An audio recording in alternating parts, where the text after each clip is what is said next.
Hey guys, welcome back to my channel. What if Naruto was twin brother of Silver Moon and yandere lover of Edelgard? Movie. Hey, wake up you two. A loud shout was heard coming from a much older man while said person was shaking his two greatest treasures awake. Ugh, groaned the gentleman lying on the bed to right of the room. While the lady on the left side of the bedroom simply rolled off and yawned herself awake. Give me 10 more minutes, old man. In response, Gerald kicked the belligerent young adult off his bed and sent him sprawling onto the hard floor with a loud thunk. This elicited a simple, HMPH, from the only female in the room. The hell is wrong with you, Gramps? The man jumped up with renewed aggravation. That's no way to wake up your son. Zip it, kid, I wouldn't have even bothered to wake you up if not for the fact that we have to go. Gerald rubbed his forehead in annoyance. We need to leave before dawn since the kingdom is far away and it'll take quite a while for us to get there walking. Yeah, I get it. But couldn't you have been a little nicer waking us up? Seeing his father roll his eyes at the remark, the young adult then turns his attention to his inferior equal within the room. What about you, sis? Surely you can back me up here being as you're my twin and all. The woman, now the center of attention, carefully continues eyeing the two with blatant indifference while putting on her cloak and fitting her gauntlets to her wrists. I do not care to interfere in between a lover's quarrel. This elicited an angry groan from both men who clearly did not see it that way. Besides, you woke us up because we were having that dream again, correct? She gazed intensely into her father's eyes, making him shuffle uncomfortably in place. Sighing, Gerald nodded in confirmation. As usual, you're correct. Yes, you were talking quite loudly in your sleeps. He then shifted his demeanor into a serious one. And it was about that girl again. Both twins then took on a contemplative look while looking at one another. The man chose to speak first. It was the green-haired girl again, father. This time, she seemed more visceral than before. Seeing that his father was beckoning for him to continue, the man explained how the girl kept asking about who he was and how similar they were, even sharing the same birthday. Oh, and she apparently loves to nap, lucky girl. It sounds like she's a reflection of your lazy self. Gerald commented while smirking at the now peeved-looking man. Father, are you sure you don't know this girl? The female implored. Sorry kiddo, nothing rings a bell. Which is odd since I've been around for what seems like ages. Peering at the two, Gerald sighed again for what seemed like the umpteenth time. Samuel Byleth Eisner, Elizabeth Byleth Eisner, it's time to go. Suit up and prepare, it's going to be a long trek. Understanding the seriousness, both siblings nodded in confirmation from hearing their father call them by their full names and began to gear up, or rather Samuel since Elizabeth was already in her full gear. Gerald, sir, sorry to barge in but your presence is needed, immediately. A frantic mercenary busted in all of a sudden. All three individuals raised their eyebrows at the manic mercenary. Calm down and give me a status report, Alex. Gerald commanded. The mercenary then shook his head and nodded that he had indeed calmed down. Yes sir, we were approached by 3 noble individuals requesting our aid. It seems a group of bandits have been chasing them and by the sounds of it, they appear to be a large group. How many? Our scouts guess at least 50. Eyes widening, Gerald rubs his chin in deep thought. 50. That's more than a group of bandits. That's a small company of soldiers. He then turned to his 2 offsprings. Well, we can't avoid them even if we wanted to. If they were to cross into the kingdom, then it would be entirely our fault. And if you haven't heard already, but the holy kingdom of Fergus hasn't been one for disloyalty. Awesome, I've been itching for some real combat ever since we left. Samuel said in delight. What a drag, Elizabeth simply said. Now don't get too excited, we still need to hear from the 3 individuals. Turning back to Alex, he told him to lead them to the individuals to which he happily obliged. Exiting the building, Gerald is met with a shocking revelation that made his jaw drop. In front of him were not just any 3 nobles. They were the princes and princess of the 3 major kingdoms. The twins, bumping into their father, peered past him in wonderment as to what made him stop dead in his tracks. Gerald, you make a better door than a window, Samuel said while moving past his father. When he finally brushed past him, he immediately noticed the 3 nobles and frowned. Great, we gotta babysit these 3. Receiving an elbow to the gut, Samuel recoils and grabs his stomach in pain. What the hell was that for, sis? Be quiet. She glared at him sternly. Her brother begrudgingly nodded that he understood, much to his growing ire. Apologies for our intrusion. We would have never bothered you if not for our current dire situation. For we are 3 nobles and they are many. A handsomely, well-dressed blonde-haired individual declared while bowing in sincerity. Ha ha ha, you look like a peasant bowing down to these mercenaries. A dark-skinned, brown-haired individual laughed while sporting a mischievous smirk. But in all seriousness, we really do need your help. The boy then received a whack on the head from the only female in the group. Unbelievable, Claude, that even in a serious situation is this that you insist on being an informal jokester. The woman making the reprimands was a slim, pale-looking white-haired beauty. Apologies for the inconvenience, but like what Dimitri said, we truly need your aid. Huh, what a group of misfits if I ever saw one. Samuel commented. This elicited another elbow to the gut, much to the man's irritant. For goddess's sake, stop abusing me, you damn beast.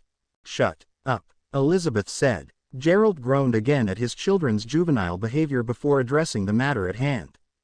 I don't want to pry too much into your three's intentions, but you do sound like you're in quite the pickle. Gerald then gazed back at his 2 subordinates before continuing. We'll help, but you must do exactly as I say. If you can't do that, I suggest you run back to your respective kingdoms. This detail made the 3 nobles' eyes widen in shock. How did this man, a mercenary of all things, know they were each from different kingdoms, let alone possibly of royalty? I agree to the terms. However, I wish to know more about how you know of our upbringings in return. The female noble stated with narrowed eyes. Shaking his head at having to reveal his knowledge to them, Gerald agreed, much to his frustration. Fine. But now let's set up our defenses. While Gerald commanded his group of mercenaries on how to set up the defenses for the impending invasion, the twins decided to take this moment to gaze up at the full moon. So, you 2 are twins. Honestly, you're the first twins I've ever met in person. The beefy-looking dark-skinned boy stated while folding his arms behind his head. Nothing gets past you, huh, smarty pants. Samuel snorted. You're absolutely right. I have the eyes of a hawk and the ears of a fox. The boy grinned. However, both twins immediately noticed how fake the smile was and how forced it was by the individual. Shrugging with indifference, they went back into a peaceful silence. They're here, both twins said under their breaths. The woman noble was able to faintly pick this up and narrowed her eyes. She gripped her iron axe tightly in anticipation for what was about to happen. Listen. My father and his men will be dealing with the main force. Us 5 will deal with leader and his posse, understand? Samuel announced, much to the noble's surprise at how serious the man became. Nodding with understanding, everyone unsheathed their weapons. We will be forming into a diamond formation. I will be the lead, Axe Woman will be in the middle right, Spear Dude will be in the middle left, and Sticks and Stone Man will be covering our rear. My sis will be in the middle providing overwatch. He commanded while ignoring the dark-skinned boy's complaint that he was wielding an awesome bow. Moving past that, they quickly scrambled into formation and began to move forward up the hill towards what appeared to be the bandits' leader. Out of the trees, 5 bandits jumped out and proceeded to rush at the middle of the formation. The female noble quickly dispatched one of the bandits with her axe, but couldn't follow up with the second and third. Fire! Elizabeth shouted while a huge fireball shot out of her hand. It engulfed the rest of the bandits attacking the female noble. Ah! Shouts of pain and anguish emanated from the 2 bandits. All 3 nobles grimaced at the burning flesh in front of them. The female quickly peeked at the twins and was shaken at seeing the 2 with no emotions on their faces. Who are these 2? Edelgard thought. Dimitri meanwhile was struggling to finish off the other 2 bandits. Get out of my way. Samuel pushed the kingdom's noble aside and proceeded to slash the first bandit's throat, which made him grab his throat in response to having it suddenly cut open. Following up the slash, Samuel then threw his now unsheathed knife at the last bandit, impaling him squarely in the midsection. The man then removed the hand the bandit was using as a tourniquet with a flick of his sword, much to the utter shock of the 3 nobles watching in absolute terror. Having nothing covering up the wound, the bandit collapsed. Who are these people? Everyone thought with fear. Keep up or you'll be a liability. Elizabeth said with coldness in her eyes. Gulping, all three nobles nodded once again. The group then sprinted to where the leader was, much to the leader's chagrin at having 5 children completely massacre his 5 best henchmen. "You 4, attack them," Costas commanded desperately in growing fear. The bandits then rushed the 3 nobles, separating them from the twins. Realizing the situation, the 2 mercenaries prepared to face the boss. "You twins are a pain in my ass. I hope you're prepared to lose a comrade." Comprehending the threat, their eyes widen in sudden alarm. The leader charged at the distracted female noble, much to her surprise at having to suddenly fight 2 enemies at once. "Shit," Samuel said while lunging himself between her and Costas. "Brother, no," Elizabeth shouted while sprinting towards her doomed brother. But she knew that she was never going to make it in time. "Goddess, please save him. The one time I'm unselfish, I'm going to die. Hey, life's so cruel." Samuel smiled while gazing into the eyes of the terrified female noble. "It'll be okay," he whispered before the axe impaled his shoulder. Or rather should have. Opening his eyes, Samuel notices he's in a faintly lit room. "You fool, to waste something as precious as your life, you make me angry." Looking up, Samuel sees the girl in his dreams sitting in a stone throne. "Great, another headache. So, you've finally revealed yourself," he stated while sheathing his sword. He had a feeling she was harmless, or rather that she was not a threat at the moment. "You humans have such disregard for life. It makes me pity you." "I don't care about your pity. All I care about is saving that foolish girl," Samuel stated staunchly. Studying her carefully, he deduced she was nothing more than a mere child. "I have a name, Samuel. Call me Sothis or the beginning. Whatever suits your fancy." Sothis then pressed her finger to her chin. "Yes, that's what I'm called." Did you just remember your name?" Turning red with embarrassment at being called out, Sothis shooed away the claim. "Hush, do be quiet while I save your life." This made Samuel listen intently to what she had to say. Sighing, she then had to go into the explanation of how she would save them both. "Unfortunately, I do not know exactly how to save your precious life." "Wait, what was the point of saying you could save me if you couldn't?" "I said I could save you, not how to save you," she replied angrily while huffing out in frustration. "I was, however, able to stop the flow of time." "HMPH, did you want me to thank you or something, child?" Samuel mocked. "Do you think of me as a mere child? I will tell you I am at least more older than your entire lifetime." Sothis seethed. Taking a thinking pose, Samuel went over his options. "If you can stop time, can you possibly reverse it? Now that you mention it, I feel that I can perform that miracle. Consider yourself grateful for your personal divine intervention," she stated while grinning in self-admiration. "I'll admit you're useful, so with that being said, can you be useful and rewind time, please?" "You ungrateful brat, I did say please." In response, Samuel was then thrusted out of his inner world and forced back into reality, albeit a couple of moments beforehand. Noticing that the lady was about to be attacked by the bandits' leader, Samuel rushes to parry the man's overhead axe strike with the newfound knowledge he gained. What the Costas thought before being parried by the young man. Samuel then kicked the man in the stomach and disarmed the threat.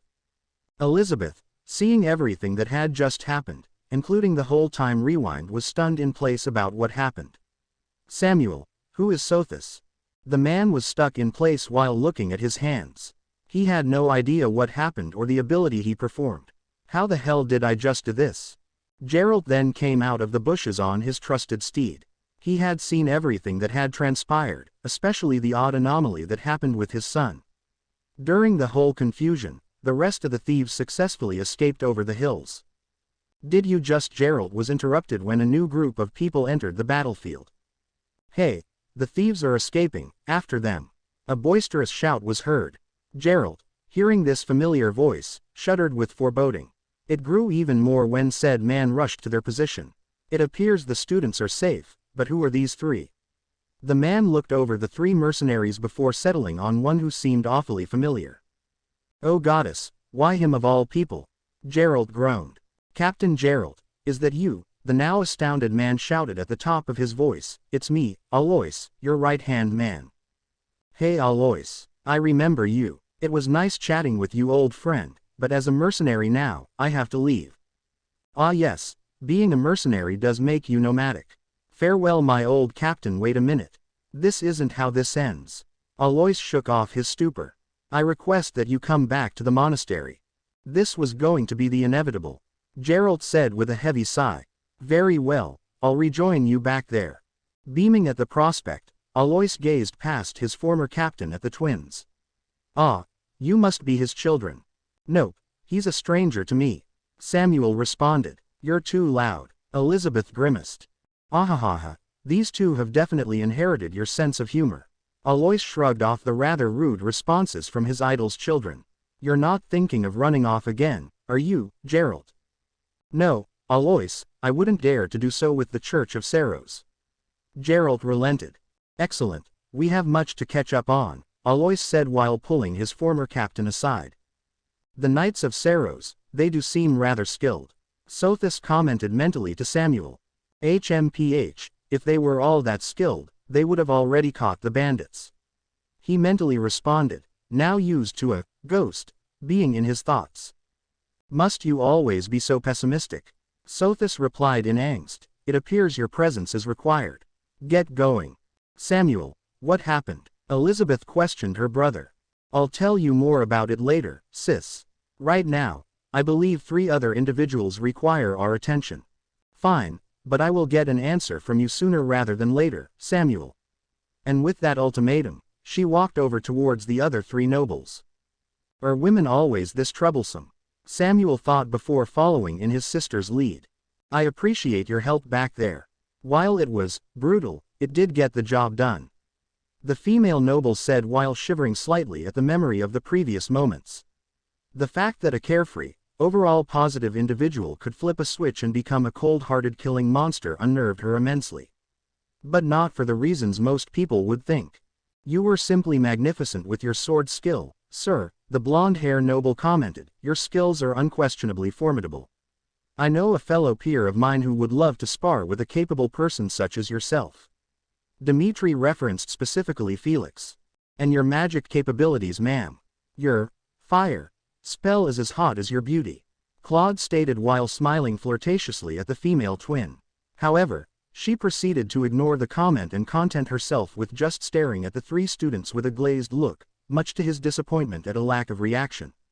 Are these 2 cold-hearted warriors? Claude thought. Thanks, but this is a typical job for us. Samuel responded in a tired voice. Quite frankly, he was exhausted from lack of sleep and really didn't feel like making small talk with these upstart nobles. Edelgard, noticing the tone of the response, pressed further. Your father, if I'm not mistaken, is Geralt, the Blade Breaker, former captain of the Knights of Serros, oft praised as the strongest knight to have ever lived, correct? Now this newfound revelation shocked the twins. Their father had never mentioned to them about being a captain of anything. To them, he was simply a legendary and well-respected mercenary. What are you talking about, lady? Samuel asked. I do have a name, you know. It's Edelgard von Resvelg and I'm a part of the Adrestian Empire. She whipped her white hair back in superiority. Apologies for not introducing myself earlier. I'm Dmitri Alexander Bladed and I'm a part of the Holy Kingdom of Fergus. The noble prince pronounced whilst bowing again. Oh, I see what you two are doing. Shamelessly recruiting without forming a meaningful bond. The dark-skinned boy stated with indignant. I guess it can't be helped. I'm Claude von Riegen from House Riegen, a pleasure to make your acquaintance. Cool, but what's this about our father being a Knight of Serros? Samuel insisted. Interesting, you are not aware of the most famous order of knights in all of Fodlan. Edelgard asked with genuine surprise. There's much I would like to learn about you both. Where were you 3 going in the first place? Elizabeth interrupted.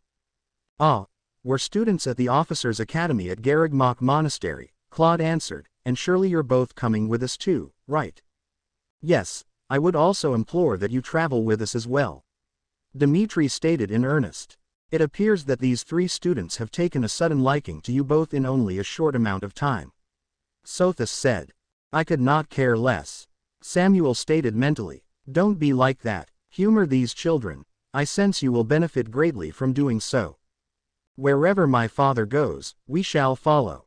Samuel replied, much to the three nobles' excitement at the unofficial confirmation. Excellent, I'll have you lend an ear and teach me how to disarm like how you did with that one bandit. Claude said while wrapping his arm around Samuel. Compared to the other three, you're a bit weird. Samuel pointed out. He does make a valid observation. Edelgard stated whilst grinning. Oh, don't be like that, Adele. Don't you dare call me that.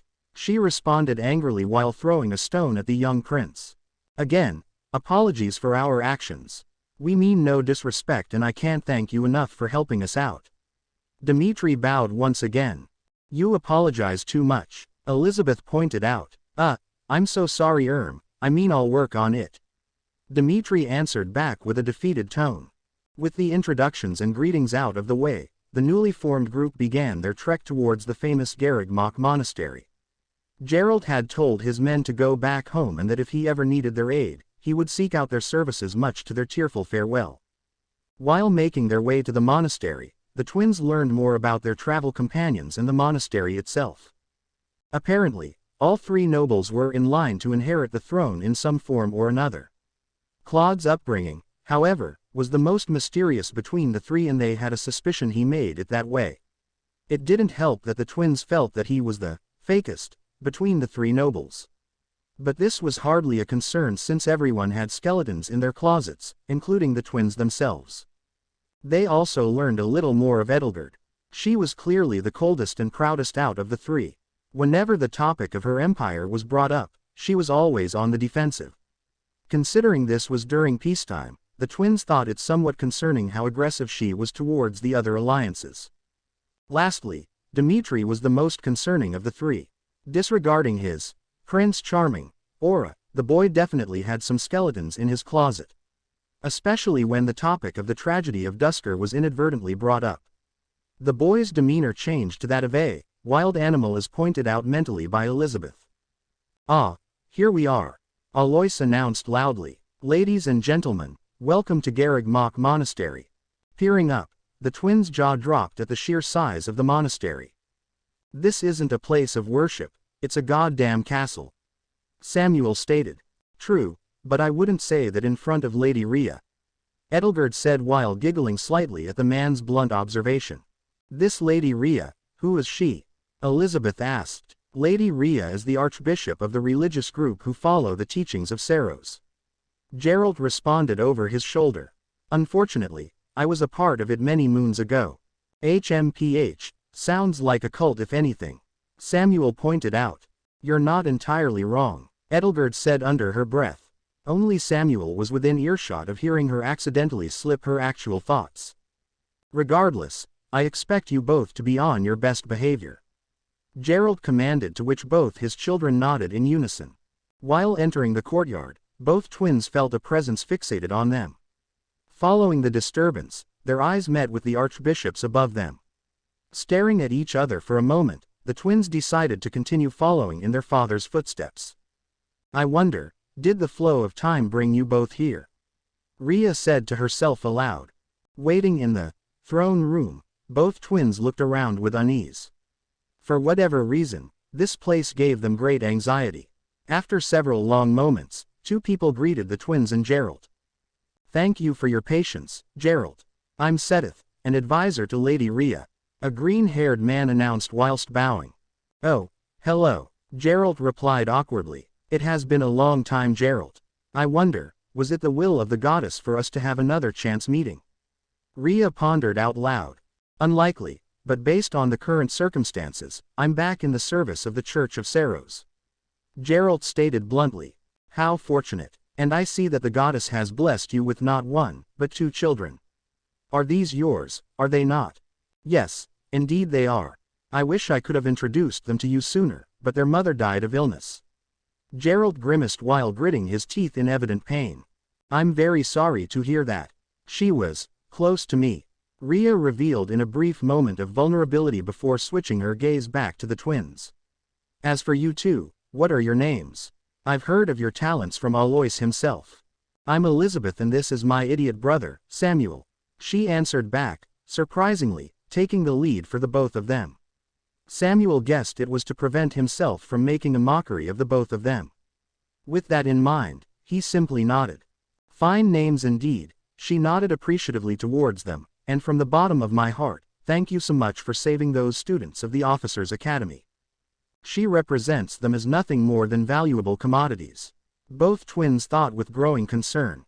As for you, Gerald, please, I know you want me to rejoin the Knights of Saros, he answered with great care. I won't say no, but your apprehension stings me. I would have thought a close friend such Alois would have already asked this of you.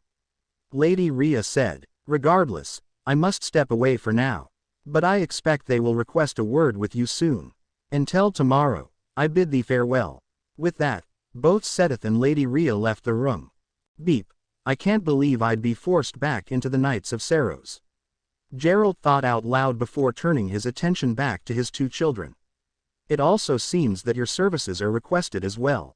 Huh, are we also joining the Knights? Samuel implored. Not exactly, it seems like they want you both to teach here by the sounds of it, if you can believe that. He laughed. Grimacing, Samuel rubbed his forehead in thought. I hate kids, you do know that, right? To which, Gerald ignored the comment. After all, it was out of his control. Do you really think it wise for us to become professors? Elizabeth questioned while gracing a rather large frown. Gerald then rubbed his chin in thought. Honestly, I have no idea. All I know is that it's the only choice we have. To this, Elizabeth nodded in understanding. To put it bluntly, they were in a lose-lose situation. Just then, two older individuals entered the room. My, how handsome this burly man is to be the new professor. A much older lady pronounced out loud. I'm not the new professor, or professors. Gerald clarified before turning around and whispering to his two beloved children. Please, be careful of Lady Rhea. And with that foreboding warning, Gerald exited the room. Oh my, Manuela, you've done it again and assumed incorrectly, the older gentleman claimed while shaking his head. You should know by now that age and competence don't always correlate. Shut it, you fossil. The now revealed Manuela said to her older peer. Ignoring her insult, Hanman introduced himself as a fellow professor and once again apologizing for his fellow peer's ignorance. He also insisted that if they had these so-called crests to seek him out so that he could learn more about them. More like dissect us. Both twins shivered at the thought. And I am Manuela, a songstress and physician. She introduced herself. There's no way you're a physician, Samuel said out loud, which garnered him an elbow to the gut once more. I beg your pardon, but I am most certainly one. Perhaps, you're enthralled by my beauty to see the truth, Manuela said with stars in her eyes. More like a desperate old hag. To which, once again, Samuel was abused by his sister. Pleasure to make your acquaintance, Elizabeth replied back for the both of them while Samuel was groaning in pain. Laughing haughtily, Manuela walked up to Samuel. My, you may not believe this, but I'm a single, beautiful lady looking for love. The man simply looked up before looking immediately back down, or else risking the wrath of his own twin sister. Please calm down, Manuela. This is still a professional setting. Hanman tried to defuse the situation. Right, well, are you familiar with the three houses then? In response, both twins shook their heads. Figures, well, we'll start with the Black Eagles. These students are from the Adrestian Empire. Ah, Edelgard's empire, Samuel pointed out. Frowning at the prospect that the man was possibly interested in the princess, she decided to move on to the next house. The next house is the Blue Lions with students from the Holy Kingdom of Fergus. Prince Dimitri is in this house, Elizabeth finished. Manuela, frustrated that her fellow peers seemed to already know everything, allowed Hanman to finish the last house. Excuse me then, the last house is the Golden Deer. Claude is the representative house leader for it. He coughed out. It is truly extraordinary that the next in kin are all here, which means that this will be a most interesting year. Elizabeth then looked back at her brother. Both mentally conversed how this could be, prophetic if anything. Oh, and we let the house leaders know beforehand that you'd be the new professors. The other students will only know you as the mercenaries that rescued them.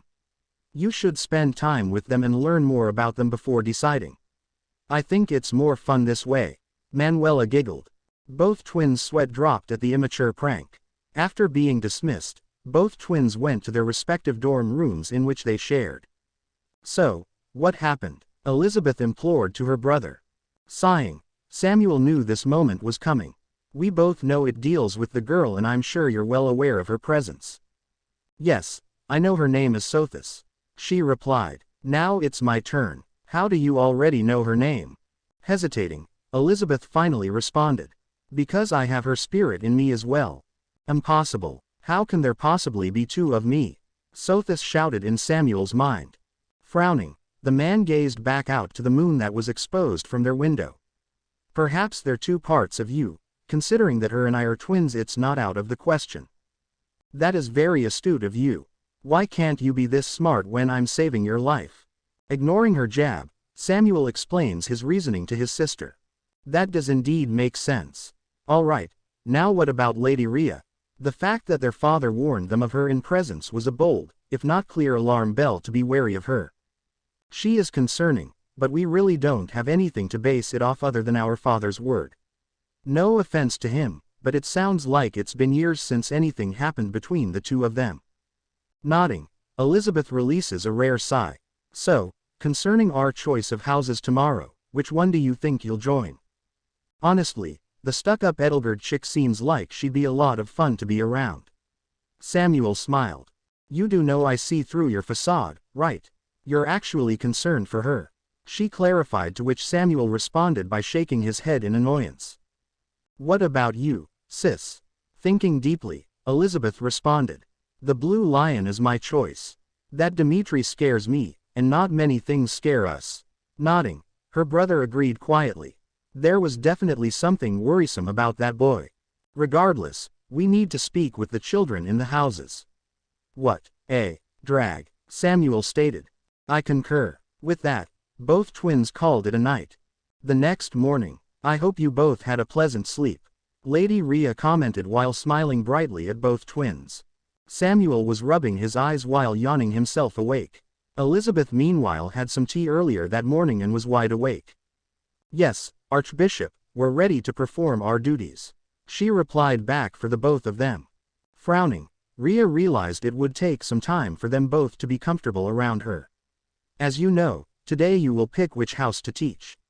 But before then, I ask you speak with each student from their respective houses. Of course, Lady Rhea. We both have an idea which house we'll choose. Samuel yawned. Getting an affirmative nod, Rhea allowed them to conduct their own interviews. Meeting outside the door to the throne room, both twins agreed to meet back there once their interviews were done. Professor, there you are. Are you ready to meet and learn more about the students in the Black Eagles? The purple-eyed beauty asked a still yawning Samuel. No, he said. A moment of awkward silence passed between the two. Edelgard, caught quite off guard, didn't know how to respond. I'm joking, of course I'm ready, it's my middle name. He said proudly. Actually Byleth is my middle name, but you get the point.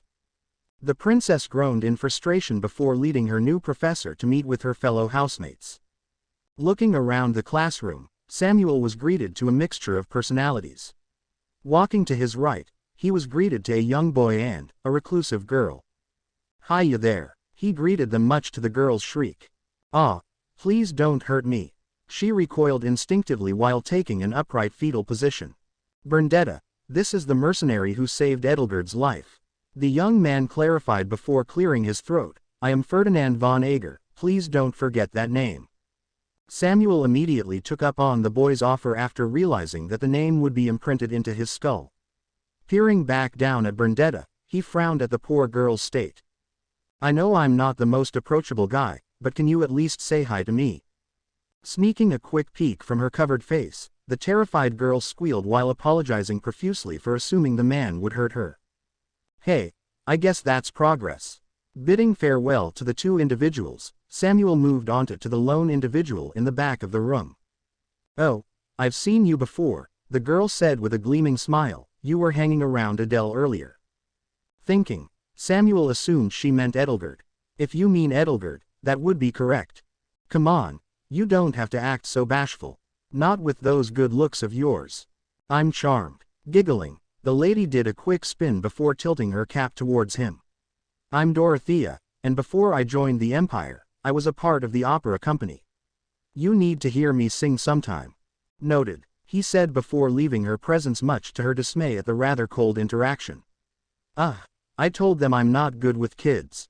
The next two kids he met with were a young energetic blue-haired boy named Casper and a green-haired boy named Linhart, who seemed to be the slackest individual the man had ever met. The last two individuals were arguably the most interesting students he had met so far. I am Hubert, a humble servant of Lady Edelgard. The said boy bowed before explaining how he heard that Samuel had come to Her Highness's aid and that he was grateful for his assistance. It's no problem. I would have saved her again in a heartbeat. Hearing the man's response, Hubert's eyes gleamed at the man's altruism.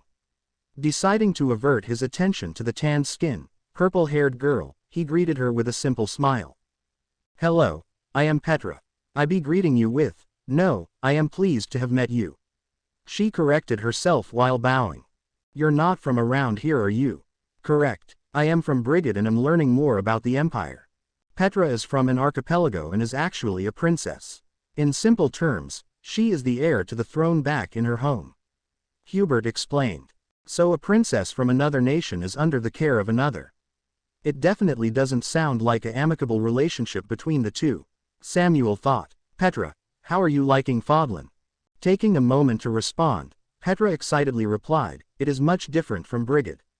I am still learning much about the customs and language of the mainland, but will be understanding greatly soon.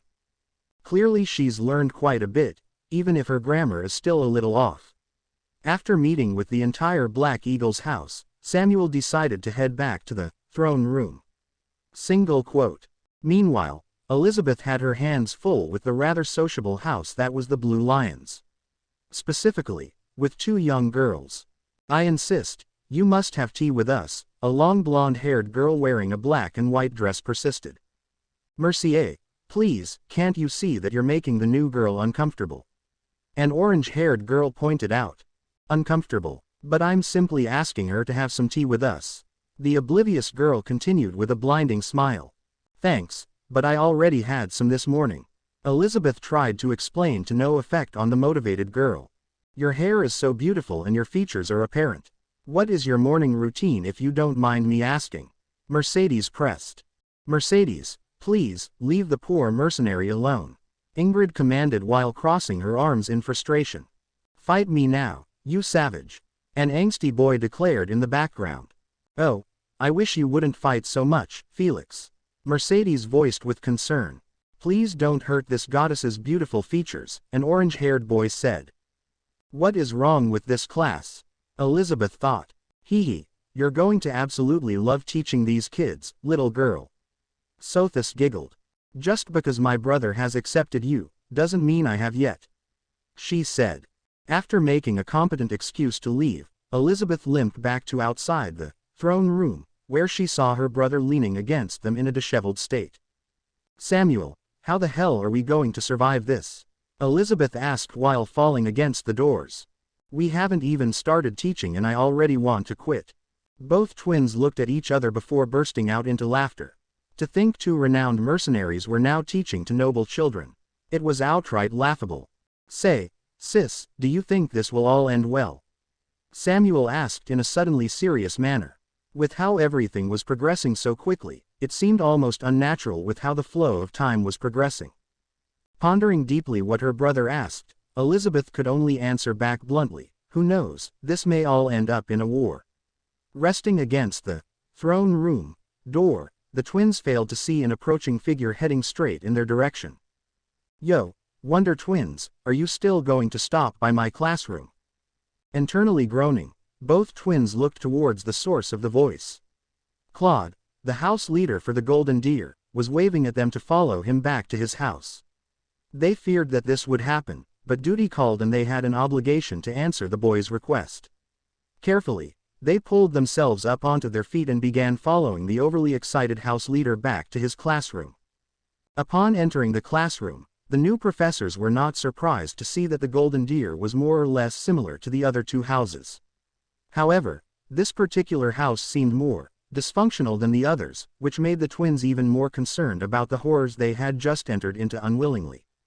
Samuel and Elizabeth, welcome to the Golden Deer, Claude announced loudly, This quickly got every student's full attention trained directly onto the twins, much to their growing ire.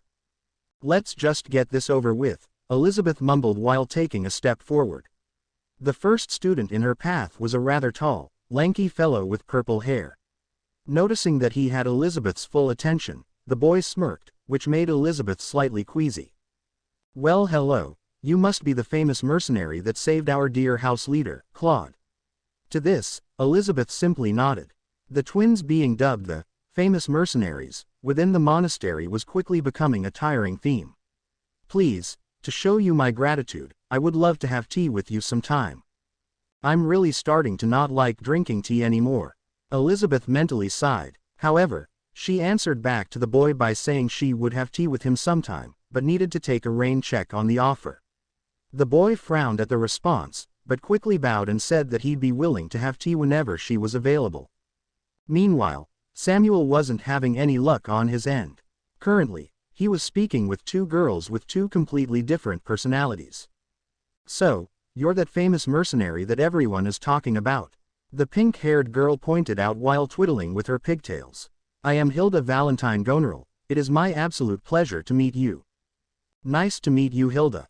I'm Samuel Byleth Eisner. And that wacky-looking woman over there," Samuel pointed towards his twin sister, who was now speaking to a larger gentleman and a tomboyish-looking girl with surprisingly bright orange hair, "is Elizabeth Byleth Eisner, who is my inferior twin sister." This elicited a frown from Hilda. She had an older brother who she truly loved with all of her heart and found the twins' relationship to be saddening. Please don't say such things." A timid blue-haired girl softly spoke aloud. Now realizing she had the man's attention, she quickly cowered slightly from his gaze. "Great, another low self-esteem, pessimist," Samuel sighed. "I wouldn't worry too much about it. She probably thinks the same way of me."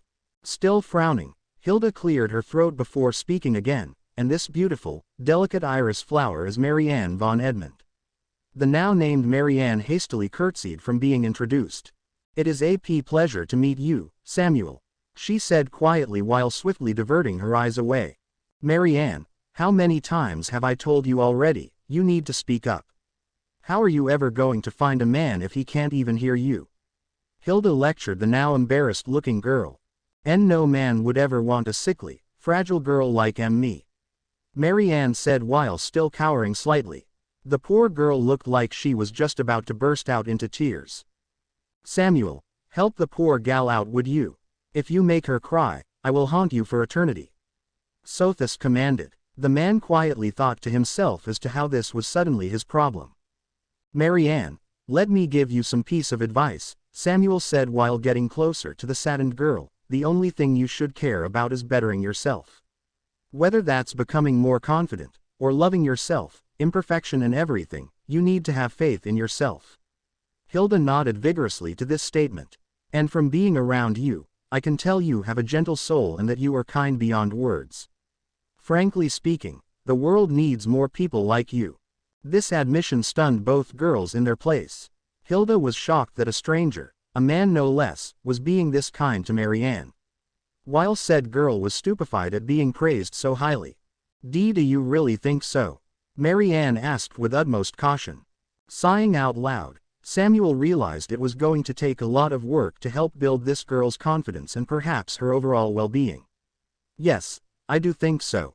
The fact that Hilda here considers you a friend is more than enough proof." Seeing that his message was conveyed successfully, the man looked back at what his sister was doing. Unfortunately, she was giving him the signal for backup, which was waving him over with her fingers.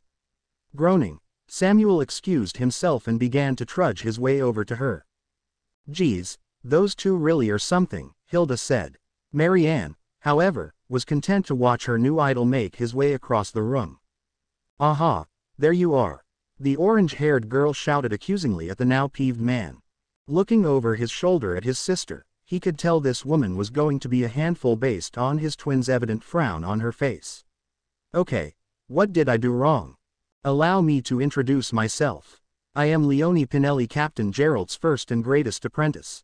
I'm sure he's told you all about me," she said with self-admiration.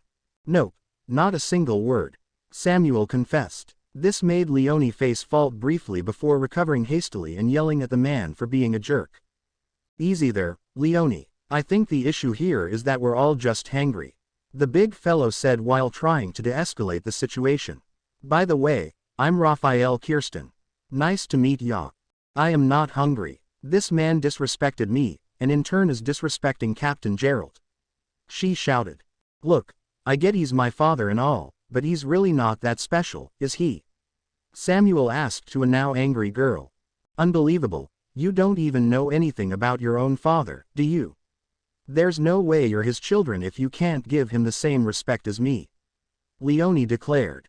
Say that again. Caught off guard by the sudden coldness emanating from Samuel, Leonie shivers slightly from the man's piercing glare. Samuel, I think it's time for us to go, Elizabeth stated while beginning to walk towards the door. She had realized that a line had been crossed and that it was indeed time for them both to leave, immediately. Nodding with understanding, Samuel waves the two individuals goodbye even though the wave was clearly anything but good-natured. Finally reaching their original destination, both siblings proceeded to enter the throne room. They were greeted with 4 people gathered together. Ah, professors, please come over here so that we can hear about your experience so far. Lady Rhea beckoned to them. Nodding, they hastily made their way to the small group. How are you enjoying your time at the academy thus far? I hope you found our halls brimming with youth and well-intentioned souls. Yes, the houses are abundantly filled with joy and energy, Elizabeth confirmed. That's great to hear. As for you Samuel, what say you? Scratching the back of his head in thought, Samuel decided it would be best if he replied with some tact. All 3 houses are definitely unique to one another. The kids in each of them truly do have immense potential, even if some of them can't see it yet. Smiling at the man's truth, Rhea points to Sedith to progress the meeting to the final step. I suppose it's time for you both to choose a house to begin teaching. Sedith said. Even though I do not agree with you mercenaries teaching our proud students, I cannot go against the will of the Archbishop. This man is such a killjoy. Both twins thought. 3 different houses with their own personalities and strengths, Manuela pointed out. I hope you got a chance to learn more about them. Getting a nod from the twins, Hanman cleared his throat. Yes, and because you're new, Manuela and I have agreed to allow you both to pick first and second while we co-teach the last house. The twins then looked at each other and silently nodded in agreement about their choice. I will be in charge of the Black Eagles, which is led by the Ice Queen, Edelgard. Samuel announced much to the various reactions from his fellow peers, specifically over his description of the soon-to-be Empress. Rolling her eyes, Elizabeth stepped forward. I will be in charge of the Blue Lions, which is led by Prince Dimitri. Smiling, Rhea nodded with satisfaction from their decision. Your hearts have made their choice. All I ask is that you lead these open minds with pure and good intentions. Don't you worry, Lady Rhea, I'll get Edelgard to warm up to people even more while I'm teaching the Black Eagles. Hearing this, Ray's lips pursed briefly in amusement before returning to her bright smile. How dare you say their names so casually, Sedith seethed before Rhea calmly told the strict man that it was quite all right. I promised to teach the students the same way I was taught by my father, Gerald.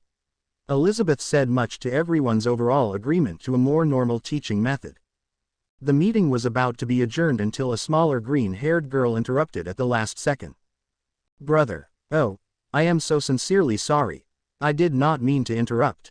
She apologized profusely. There's no way she didn't see we were all in the middle of a meeting, Elizabeth noted. This begged the question. Who was this little imp? Flame, I'm in the middle of something. Is it urgent? Sedith asked while tapping his foot with impatience. No, but more importantly, who are these two? The now revealed Flame deflected. These are our newest professors. On the right is Samuel Byleth Eisner and on the left is Elizabeth Byleth Eisner.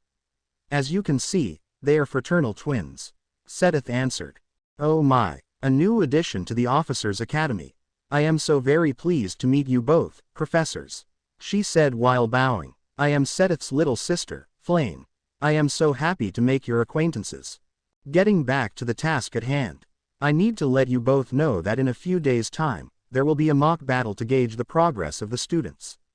We will be using the battle to ascertain your abilities and to verify your qualifications to continue teaching. Please do not disappoint the Archbishop. That is all. After the meeting was officially adjourned, both professors were asked to report to their respective houses. Hey sis, if we have to fight during this mock battle, I want you to know that I will not be holding back. Samuel grinned. Where's this misplaced confidence coming from?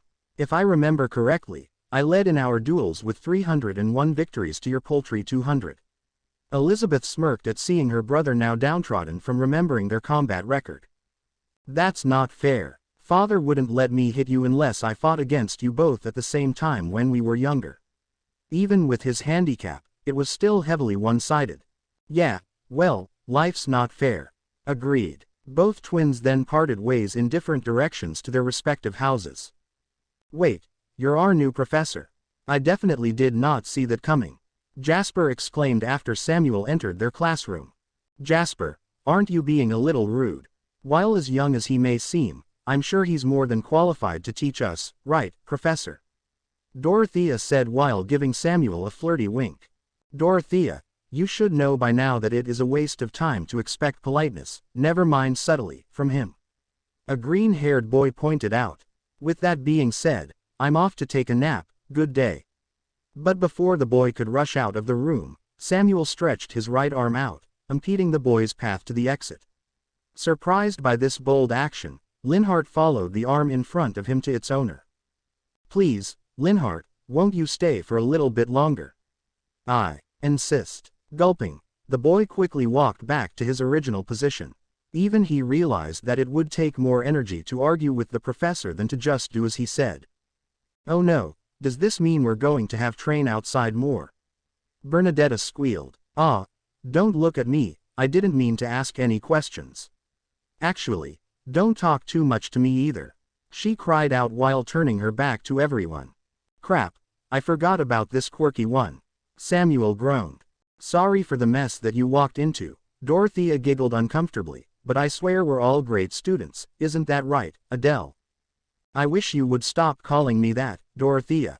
The girl simply waved off the house leader's request much to her amusement. I hear you're similar to our age. I hope you don't mind if we speak to you as our equal. We don't let frivolous things like titles or birth affect how we treat each other. What do you say to that? Ferdinand reached out. I don't mind, as long as we all get along and treat each other with respect, you can count me in. Samuel agreed. Excellent, then you should join me for some tea later today so we can bond even more. You know what they say, birds from the same feather, flock together. Single quote. How can other birds have the same feather and flock them together? Petra asked. No, Petra, it's not literal. It's a saying that pretty much means that people of similar background tend to mutually associate with each other. Dorothea explained. Ah, I be understanding. Petra gleamed before looking back at her new professor. Professor, I look to your tutelage and wisdom. Please, can I do no? I mean if there's anything I can do to help, please let me know. Of course, I look forward to your aid. Samuel nodded. Speaking of which, I wouldn't mind learning more about your homeland. This made Petra tilt her head with puzzlement. I will not be in understanding. Why does one wish to learn about Brigid? To be honest, I'm just not familiar at all with it. Call it arbitrary curiosity if anything. Professor, if you're interested in learning more about faraway places, may I suggest you also inquire about Dagda. The Knights of Saros coincidentally have a knight from there. Linhart added. Bah, this is a waste of time. Our new professor would surely benefit more learning about Fodlan's history and about the church itself than about a vassal state in a faraway continent. Hubert said while crossing his arms with disgust. With his input, the room was then put into an awkward silence. Coughing, the house leader decided she should speak up. Professor, even though I am the next in line to being empress, please treat me the same as a normal student here. Based on what I've seen so far, I know you'll exceed my expectations and lead the Black Eagles to greatness. Edelgard said while gazing intensely into the professor's eyes. Yeah, can we do some combat training? I want to see our new professor's fighting capabilities. I've heard he's quite the expert. Plus, it'll also help break the ice. Casper said while rolling up his sleeves. Why are we breaking ice? Is this a custom that I'm unfamiliar with? Petra asked Dorothea, to which she answered that it was another saying that meant having people warm up to one another. If that's how we break ice, how do we warm each other up without burning? Samuel laughed at the funny interaction between the two students. It appeared that Dorothea was the unofficial translator for the brigade native. Can we not go outside and instead stay inside, while reading a book? Bernadetta begged. To this, Samuel frowned. This girl was going to be another project that he would have to invest in again. Bernadetta, you mustn't speak like that. As a fellow noble, you need to be bold and lead your people with grace and justice. Ferdinand said. You're anything but noble. Dorothea rolled her eyes at the now hurt-looking Ferdinand. Meanwhile, Jasper and Linhart had begun arguing about how to properly warm up before a duel. What do you mean you need to stretch? Going at it with all your might is the only warm-up you need. Jasper said. By all means, swing your mighty axe as hard as humanly possible. But don't come to me when you tear a ligament from your shoulder, you feral buffoon. Linhart countered in between yawns. Looking around the now chaotic room, the man felt a strange new feeling. He couldn't quite explain it, but it was different than the usual feelings he would get while in combat. Boy, these children sure are something to behold. To be so young and filled with so much vigor. I kind of wished that I was in their minds instead of yours. Sothis giggled absent-mindedly. I apologize, Professor. They're not usually this rowdy. Edelgard rubbed her forehead in frustration. My, it seems like your first duty as professor is to calm this unruly bunch. I do not envy your position. Hubert commented with a smirk. True to his words, the entire classroom had bursted out into a chaotic mess of insults and yelling. Samuel then thought about the chaos his sister, Elizabeth, was currently going through. Knowing her reserved personality, she was probably in literal hell. Achoo, oh my, it appears you may be coming down with a cold, Professor. Mercedes voiced with concern while handing her a handkerchief. Accepting it, Elizabeth quietly thanked the bubbly girl. Now that we know you're our new professor, why don't we all introduce each other over a nice, hot cup of tea? Foolishness. The best way for us to understand this savage beast is for it to do what it does naturally, and that is to fight. The young son of House Fraldarius claimed while unsheathing his sword. For the love of goddess, why must everything revolve around fighting, Felix? Ingrid slapped the foolish boy's head before grabbing it and having them both bow apologetically for their improper greetings. Narrowing her eyes, Elizabeth slowly approaches the now aching swordsman. Sensing someone directly in front of him, Felix gazes up and clashes with a pair of icy cold, azure blue eyes. Fine, let's go. The entire classroom went deathly quiet. Even Felix was caught off guard by the acceptance of a duel. Shaking off his shock, the young Fraldarius replied with a simple HMPH. Professor, you don't need to do this. This is quite unprofessional and improper. The house leader pleaded. Many of the other students voiced their agreements with this thought. Merce, do you really think they'll fight? Like, for real? Annette gasped wide-eyed.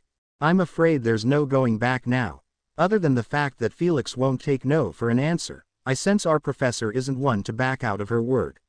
Sylvain sighed. To this, Ash asks how the young Gautier is so confident about it. I know women, and she's no ordinary woman. He winked. Very well you both, I shall lead you to the training grounds. An imposing figure said before leading the two combatants to their destination. Dudu, what is the meaning of this? Dmitri cried out. Looking back over his shoulder, the now revealed retainer gave his master a thumbs up. I do this for your sake. Please, allow them to resolve this conflict in the best way they can, or else this will be a reoccurring issue. For being a puppet, you speak the truth. Felix snarled. Ignoring the hostility, Dudu finally leads the small group to one of the training sites. Now, across from one another, the two prepare to do battle. Felix begins by unsheathing his sword once more before taking a fighting pose. That's quite an open pose you have there, kid, Byleth said while readjusting her vambraces. She then began cracking her knuckles in an intimidating manner. No more talk, now we fight. Unsheathe your sword, beast. Frowning, the woman gestures for the boy to commence the attack. Are you deaf? Unsheathe your sword so we can have a proper duel. I refuse. Now this made the boy angry. He believed that her noncompliance was a form of mockery. However, if anything, it was a handicap. "You damn animal," he yelled before charging headlong at the impassive woman. "That foolish boy," Dmitri muttered under his breath. He of all people knew what this former mercenary was capable of. He only hoped that there would still be remains after she was done with him. Swiftly closing the distance, the young boy decided to begin his attack with a low underhand uppercut swing from his sword. Not surprisingly, the woman sidestepped the attack with ease. "Ha! An opening." Felix mentally grinned at his successful feint. Using the momentum of his missed attack, he then pivoted his body so that he was spinning into an overhead slash. Clang! The sound of metal clanging reverberated throughout the entire training ground. Felix's sword was blocked by his opponent's metal vambraces. He was soon interrupted from his thoughts by a right-handed punch aimed at his gut. Grunting slightly from the impact, the boy was just able to block a kick aimed at the same spot with his left hand. Leaping back to create some distance, the boy decided to take this time to assess the situation. What the hell was that? It was like she read my move perfectly. Oh dear, it appears Felix is hurt. Mercedes openly voiced her concern,